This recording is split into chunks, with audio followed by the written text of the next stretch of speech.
Hello. So this is my website. If you want to go through that, and this is my WhatsApp number, so you can contact that one. Okay, let's continue. The electric field of a finite line charge distribution at the perpendicular bisector. So we have a finite rod. So I'm going to consider the length of the rod is, I'm going to consider it L. So this is the portion is L by 2. So if you are going to measure from there, so this is L by 2. So this is I'm going to consider as a origin. So, and this is another L by 2. So this is, I'm going to take it plus L by 2 length. This is minus L by 2. That the distance from the origin that we are going to take it. So we had to find out the electric field at any other point. So let's suppose that we had to find it out at this point. That is this is a perpendicular line, perpendicular bisector line. I have to find out the electric field at this point. Let's suppose I'm going to call it the P point. Now for that we had to be consider a, because this is a linear charge distribution over there. So let me consider this is a small element. Let me call it dq.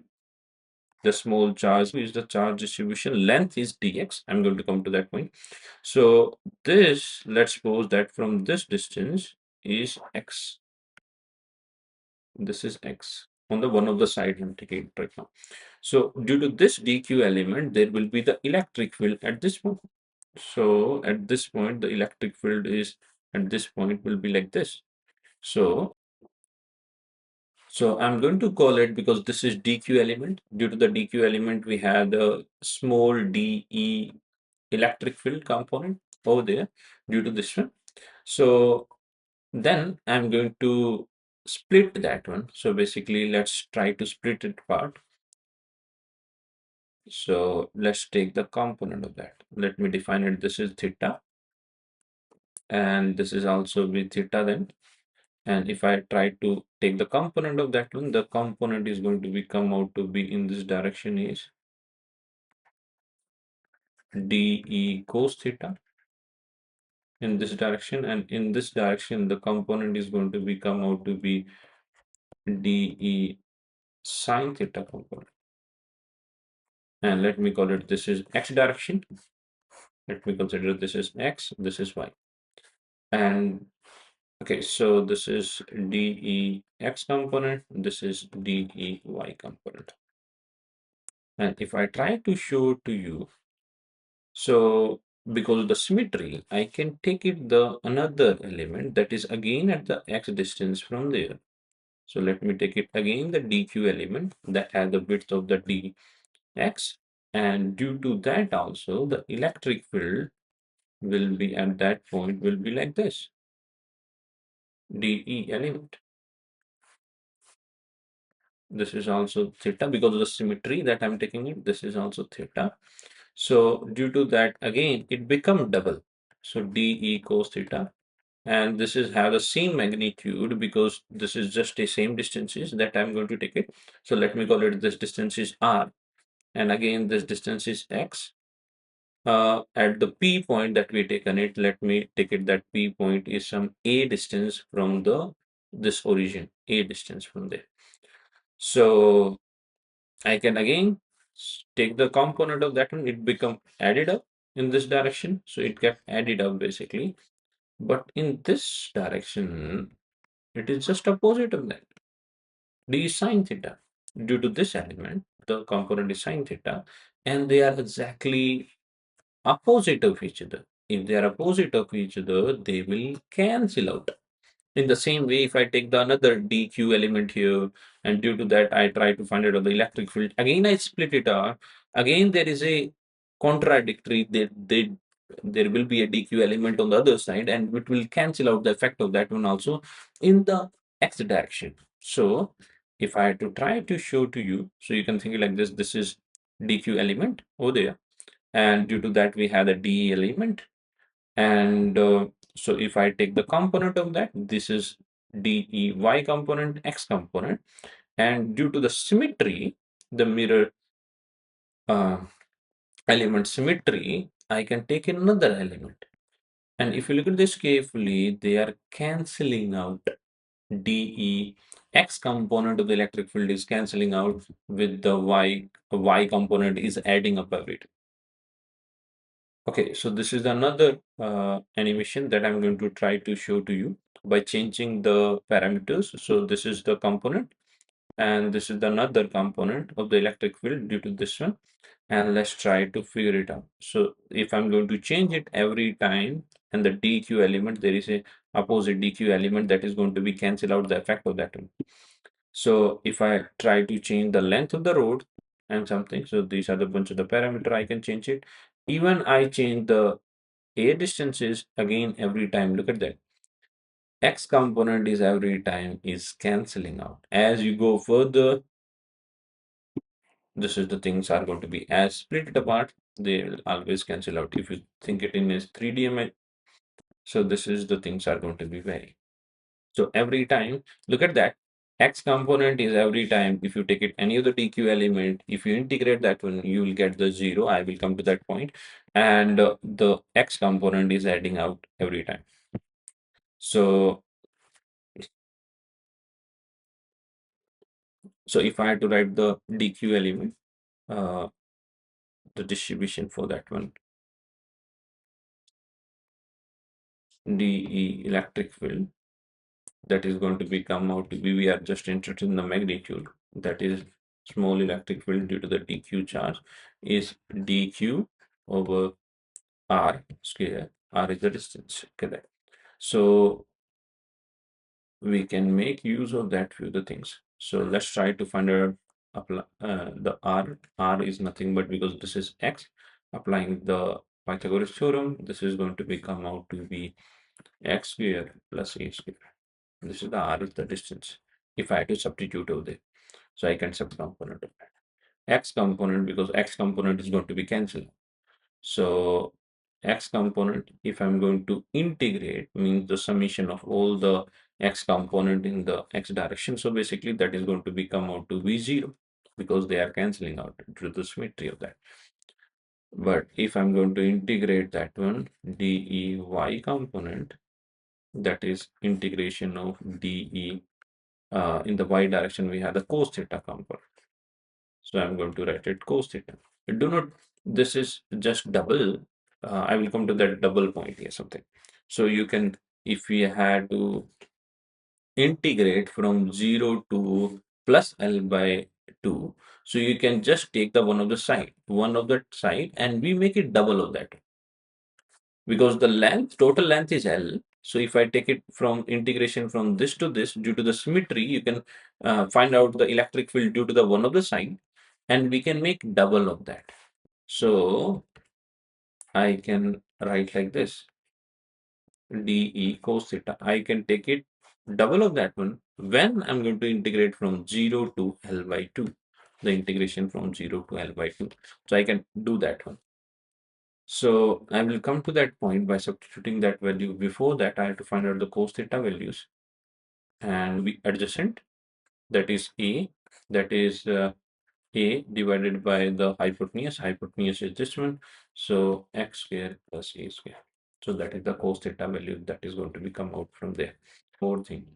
The dq, because this is a linear charge density, we define it lambda for that one.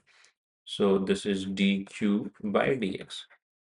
The charge per unit length. Basically, the dq is the charge distribution over the dx. So the ratio of those one, we define the linear charge density. It is uniform linear charge density right now. I'm not varying that one. So then you can take it the dq. dq is lambda dx. Remember it, this is uniform charge density. This is how we define it. Uniform charge density. This is a uniform charge density dq, and I can substitute their values now. I can substitute their values. So let's try to look into that. So if I substitute dq 1 by 4 pi epsilon naught, instead of the dq, I'm going to put it, the dq is lambda dx by r square Okay. And the cos theta value is that is going to become out to be a into square root of x square plus a square. And now you can take it everything common that is coming common to that. So this is 2 a 4 pi epsilon naught, and the lambda you can take it a as a constant. So a as a constant, I'm taking it at specific point, lambda constant, and this everything is constant. That is going to be come out of the integration 0 to L by 2 that we have it, and then we are integrate from this to this. The thing are going to be left out. This is dx because our value is that we already square root of that. So if I'm going to take it the square of that, the square root will be removed over there, and this is the 1 power. This is the x square plus a square. This is square root of that because this is 1 by 2 power of that one. Square root means 1 by 2 power. So you can add these powers. It come out to be 3 by 2. So I'm making it 3 by 2 here. By erasing that one, I'm making the 3 by 2 a square. So now the thing is that you have it. That is 2a lambda 4 pi epsilon naught. And the integration, to do this integration, I have to do some substitution. So let's do the substitution. X value is, I'm going to substitute a tangent theta. So let's try to substitute that. So because theta I already taken it, let me take it phi. So this is dx is going to become out to be a as a constant. The derivative of this one is secant square phi d phi. That is, I'm going to take it. And from there, I'm going to use it afterwards. By the way, this is x by a is equal to tangent phi. And in the same way, you can, and this is perpendicular by, so you can take it the opposite by adjacent. So if I'm going to find out the value of sine theta, I'm going to use that one. That's why I'm finding out. You will get to know why I'm writing that one.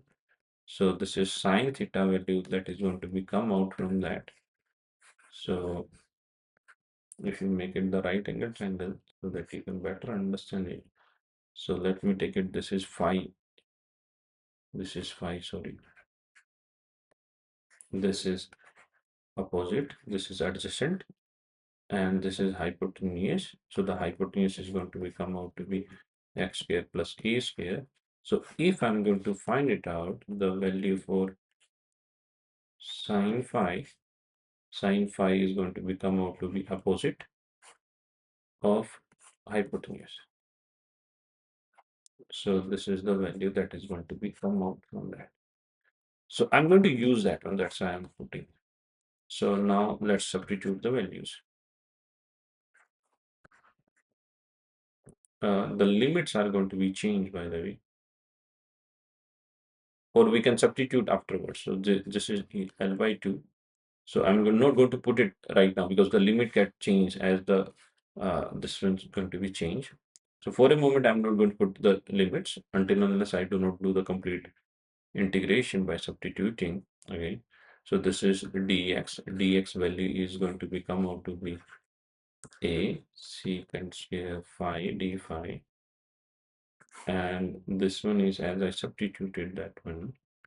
So x value is a tangent phi square of that one plus a square 3 by 2.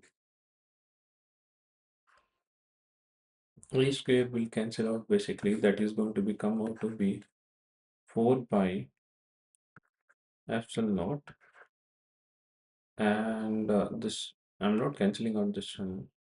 2 and 4. I will want to keep it as it is. This is a. So, and this integration is because this is secant square phi. So the secant square phi will cancel out. But this is power 3 by 2, sorry. This is power 3 by 2. So in the denominator, in the numerator, you have just with this one. Let me remove this one, sorry. In the denominator, you are just left with the cube of that one. And 1 secant will remain over there, and you take it in the numerator. That is cos phi. Integration of the cos phi is just sine phi.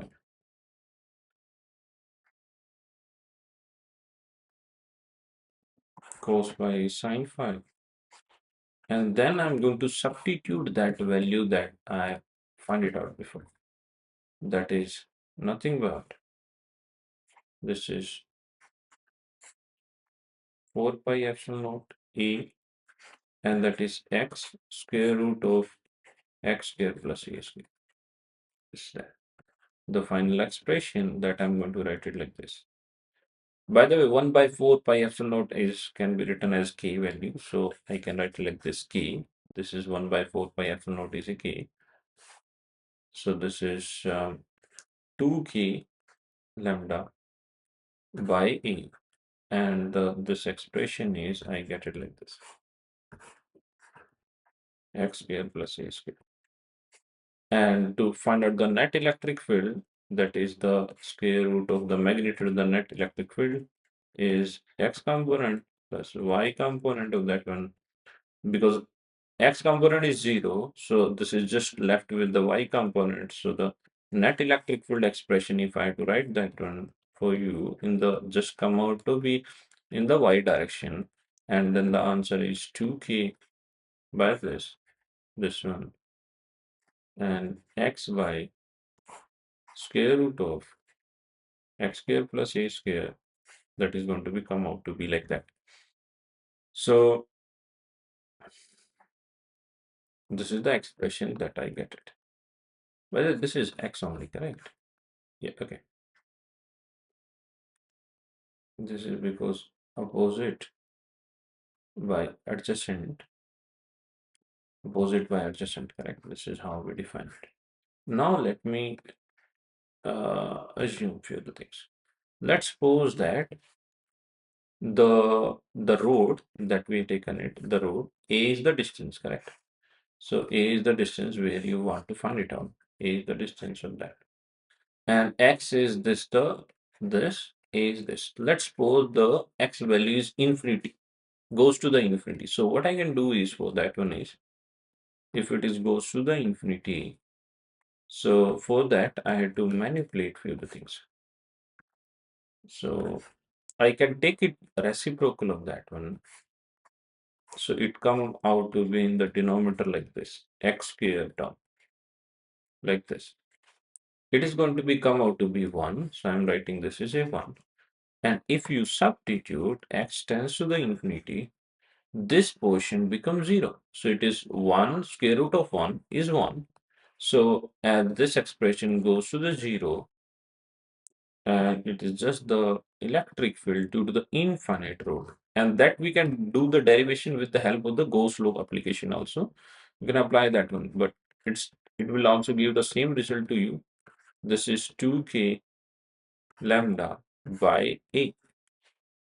And in a more better way, I can write it like this: net electric field only in the y direction. So this is 1 by 4 pi epsilon naught. That is 2 lambda by a.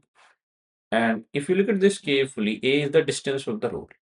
And this is just a directly proportional to 1 by r. Basically, r is the distance where you want to find it out. Correct? Means how further apart. This is just depend upon the linear, means inversely proportional to a. But for the point charge, if you remember that that is inversely proportional to r square. So this electric field is not too fast, it's going to be decreased.